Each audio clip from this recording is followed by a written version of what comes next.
परमात्मा श्री राधा कृष्ण के चरणारविंदों में शतकोटि नमन बंदन। मित्रों को, जिज्ञासुओं को, धर्म प्रेमियों को, ज्योतिष विज्ञान प्रेमियों को हर हर महादेव, बम बम भोले, नमः शिवाय। मित्रों, लक्ष्मीर्भूषयति विद्याम, लक्ष्मी भूषयते कुलम।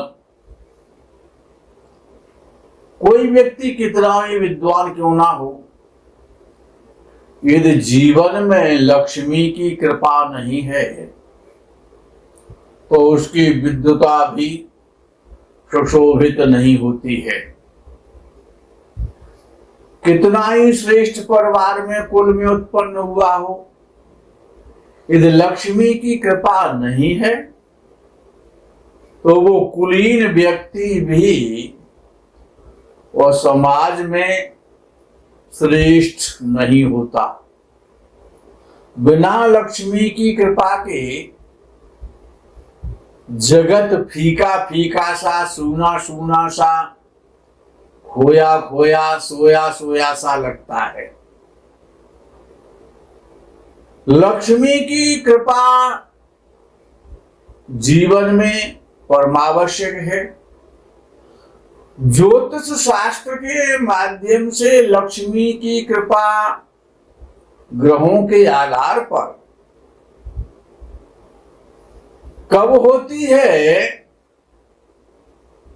ये विशेष प्रकरण आज आपके सामने प्रस्तुत किया जा रहा है। उसकी चर्चा आप श्रवण करेंगे।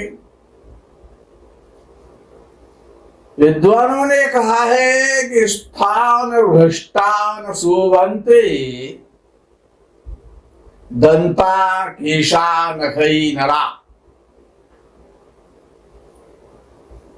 दंता दांत, केशा बाल, सिर के बाल, मुख के दांत,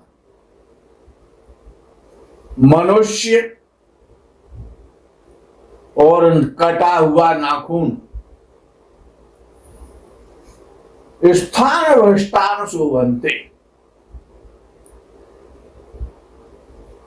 जब ये अपना स्थान त्याग देते हैं, बाल सिर से गिर जाते हैं,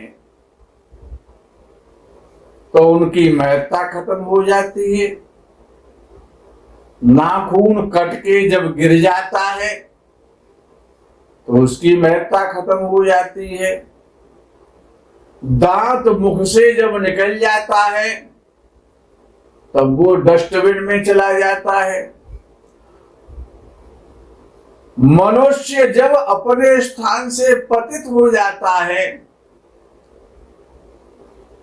तब वो दीनहीन अकिंचन हो जाता है, दरिद्र हो जाता है।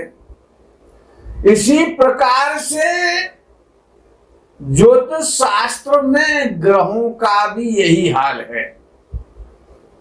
जब कोई ग्रह अपना स्थान त्याग देता है, गलत जगह पर चला जाता है,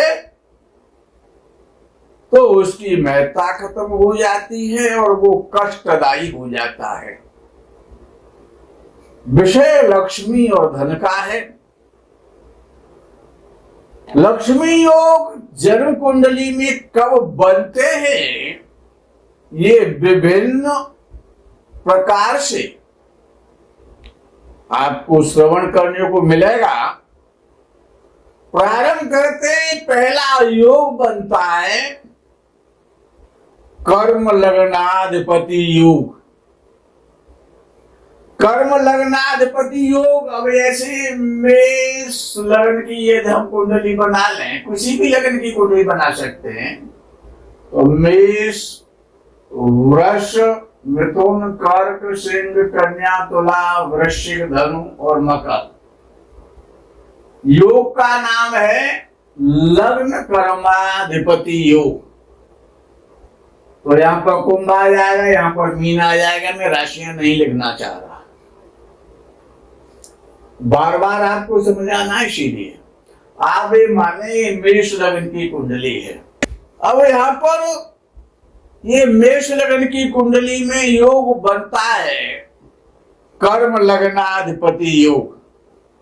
अब कर्म लग्नाधिपति योग कैसे बनता है कि कर्म भाव का स्वामी शनि अगर लग्न में बैठेगा तो वो नीच राशि का हो जाएगा, और लग्न का स्वामी मंगल जब दशम में बैठेगा तो वो उच्च राशि का हो जाएगा। ये किसी भी कुंडली का योग हो सकता है। ये मेष लग्न की कुंडली आपके सामने मैंने प्रस्तुत की है। अब इसमें लग्नेश का और कर्मेश का आपस में परिवर्तन हो गया। लग्नेश दशम भाव में आ गया, मंगल उच्च राशि का हो गया, और दशमेश लग्न स्थान में चला गया, नीच राशि का हो गया। कर्मेश ने नीच भंग राजयोग बना दिया, राशियों का परिवर्तन भी हुआ और नीच भंग राजयोग भी हो गया। ये तो कुंडली में किसी की में ऐसा कोई योग बनता है, दशमेश और कर्मेश का, वो दशमेश और लग्नेश का जब परिवर्तन हो जाता है, और राजयोग उसका तीसरा कारण और है कि दशम भाव से दशमेश केंद्र में है, लगन भाव से लग्नेश केंद्र में है, मंगल से शनि केंद्र में है और शनि से मंगल केंद्र में है, और एक दूसरे से दोनों ही दृष्ट हो रहे हैं। एक दूसरे से दोनों दृष्ट हो रहे, एक दूसरे ने एक दूसरे की राशि को परिवर्तित किया है। तो ये जो ये राजयोग है, ये पहला प्रकार इसका हुआ कि लग्नेश दशम भाव में आया, दशमेश लग्न में चला गया, तो एक राजयोग बन गया। ग्रह दो ही है, लेकिन ये कितने प्रकार से राजयोग बना रहे हैं। और राजयोग का मतलब जानते ही है कि व्यक्ति धर्मवान होगा, रूपवान होगा, बुद्धिमान होगा, यशस्वी होगा, ख्याति प्राप्त होगा, बहुत सारे वाहनों का स्वामी होगा, समस्त प्रकार के सुखों से मिलेंगे, उच्च पद प्राप्त करेगा, अपने परिवार का अपना नाम रोशन करेगा। और पहला ये ग्रह दो ही है, स्थान दो ही है, लेकिन कितने प्रकार से ये राजयोग बन गया। पहला तो हुआ कि दोनों ने अपना स्थान परिवर्तन किया, राशि परिवर्तन कर लिया, तो ये एक योग हो गया। दूसरा के शनि और मंगल एक दूसरे से केंद्र में हो गए, दूसरा राजयोग बन गया। तीसरा नीचभंग राजयोग बन गया। चौथा एक दूसरे की दृष्टि एक दूसरे पर है। ये कई प्रकार से, अब इस प्रकार से दो ग्रह ही यदि जब राजयोग बनाते हैं, लग्नेश और कर्मेश मिलकर के इस स्थिति में, तो व्यक्ति राजाओं के समान सुखोपभोग करता है, जीवन का आनंद लेता है। दूसरा कि यदि यही योग अब यहां से मंगल को हटा देते हैं और यहां से शनि को हटा देते हैं, अब यही योग दूसरे प्रकार से, दूसरी विधि से कैसे बनेगा कि दशमेश शनि तो चतुर्थ भाव में आ जाए, और लग्नेश मंगल दशम में पहुंच जाए तब भी एक राजयोग बनता है। एक दूसरे को देख भी रहे हैं, एक दूसरे से केंद्र में भी बैठे हैं, और यहां पर यदि दशम भाव का स्वामी चंद्र भी बैठ जाता है मंगल के साथ में, तो ये उच्च कोटि का राजयोग हो जाता है, बहुत धन देने वाला राजयोग बन जाता है। दशमेश सप्तम भाव में चला गया, अपने भाव से केंद्र में चला गया। चतुर्थेश चंद्र लग्नेश के साथ दशम भाव में चला गया, ये भी अपने भाव से सप्तम भाव में चला गया। तो एक विशिष्ट राजयोग है। इसी की व्याख्या आगे को और बढ़ाते हैं राजयोगों की। जब तक कुंडली में ग्रह अपना स्थान सही प्रकार से चुनाव नहीं करेंगे तो जीवन का आनंद नहीं आएगा। दूसरा बनता है धर्म कर्माधिपति योग, जगत प्रसिद्ध है। अब यहां पर फिर मेष लगन की कुंडली, किसी भी लगन की कुंडली ले सकते हैं आप।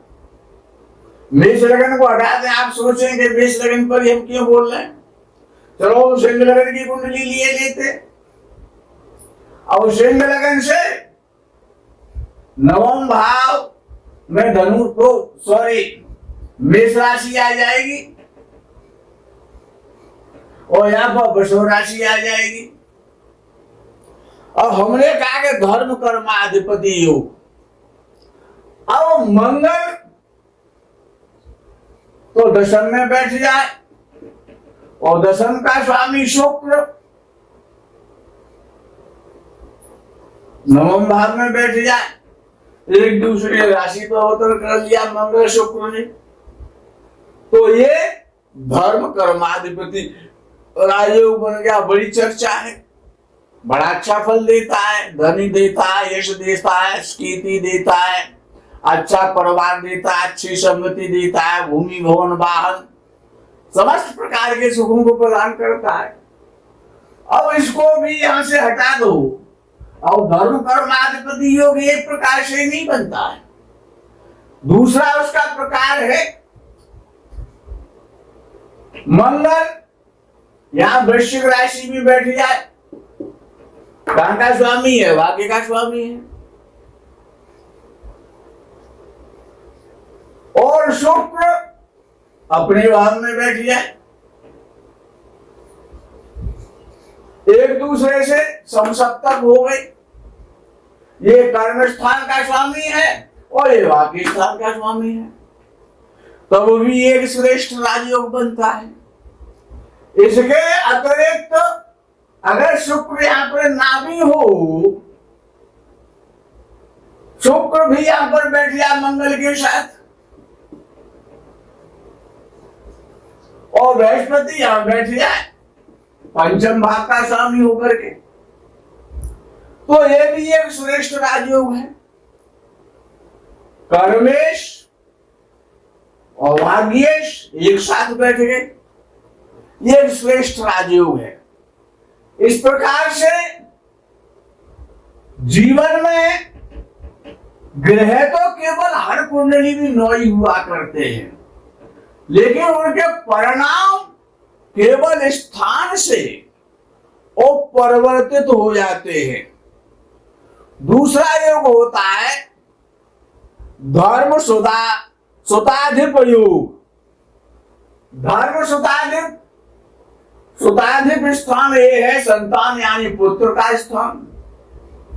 अब इसमें मेष लगन की कुंडली ले ले तो यहां पर 5 आ गया और यहां पर 9 आ गया, ये मेष लगन की कुंडली बन जाती है। अब विषय ये है कि यहां का जो बृहस्पति है वो तो पंचम भाव में बैठ जाए, भाग्य स्थान का स्वामी पंचम भाव में चला गया और पंचमे से सूर्य भाग्य स्थान में आ जाए। सॉरी सूर्य आ जाए यहां पर, तो यहां पर सूर्य आ गया तो ये एक श्रेष्ठ राजयोग है। त्रिकोण का त्रिकोण में परिवर्तन होना, एक दूसरे से त्रिकोण में रहना, ये एक श्रेष्ठ राजयोग है। इसको कहते हैं धर्म सुताधिप योग। अगर ऐसा योग किसी कुंडली में प्राप्त हो रहा है तो ऐसा व्यक्ति बहुत धनवान बनता है, बहुत वाहनों का स्वामी होता है, उच्च पद प्राप्त करता है, विद्वान होता है, ख्याति प्राप्त होता है, बहुत परिवार का नाम रोशन करता है। अब कुछ विशेष जो धन के योग होते हैं, और ये तो मैंने आपको राजयोग बता दिए कि ये राजयोग हैं। इनसे अगर इस प्रकार के बहुत सारे राजयोग हैं, एक राजयोग नहीं है, ये कुछ राजयोग मैंने आपको दिए जिनसे कि व्यक्ति कितने ही छोटे से परिवार में क्यों ना पैदा हो, लेकिन एक दिन अपने ख्याति की जो किरणें है वो बिखेरता है। अब एक विशेष धनयोग आता है जो कि मेष लगन की कुंडली में बनता है। अब ये मेष लगन की, अगर किसी की भी मेष लगन की कुंडली है तो यहाँ पर 5 नंबर आ जाएगा और यहाँ पर 9 नंबर आ जाएगा। जब यहाँ पर 9 नंबर आ जाएगा तो यहाँ पर 11 नंबर आ जाएगा। अब ये इसमें एक राजयोग, इसमें विशेष धनयोग, सॉरी राजयोग नहीं धनयोग, बहुत बड़ा धनी बनाने वाला धनयोग। अब धनयोग कैसे बनता है? इस कुंडली में जो धनयोग बनेगा वो ये बनेगा तो पंचमेश सूर्य पंचम स्थान में उपस्थित है, बैठा हुआ हो, और बृहस्पति लाभ स्थान में बैठ जाए। बृहस्पति एकादश भाव में हो जाए, सूर्य बृहस्पति को देखता हो, बृहस्पति सूर्य को देखता हो, तो ये विशेष धन देने वाला राजयोग है। क्योंकि बृहस्पति पंच भाग्य स्थान का भी स्वामी हो गया, यद्यपि उसमें ऐसा नहीं कहा गया है भृगु ऋषि की संहिता भृगु संहिता में, उसमें कहा गया है कि बृहस्पति 11वें भाव में हो और पंचमेश सूर्य पंचम भाव में बैठा हो, तो जहां तक अपने जीवन में बहुत धन कमाता है, यश उत्पन्न करता है, धनी होता है, बड़े बड़े भवनों का स्वामी होता है, लग्जरी वाहनों का स्वामी होता है, दास दासियां उसके यहाँ रहते हैं और अपने जीवन काल में बहुत बड़ा धनी बनता है। ये विशेष धन देने वाला योग है। मेष लगन की कुंडली यदि किसी की है और सूर्य पंचम में बैठा, सिंह राशि में, बृहस्पति 11वें भाव में बैठा हुआ है, तो ये विशेष धन देने वाले बहुत सारे योग हैं, लेकिन ये विशिष्ट धन देने वाला राजयोग है। अब एक दूसरी वृश्चिक लगन की कुंडली बनाते हैं, तो वृश्चिक, धनु, मकर, कुंभ और मीन।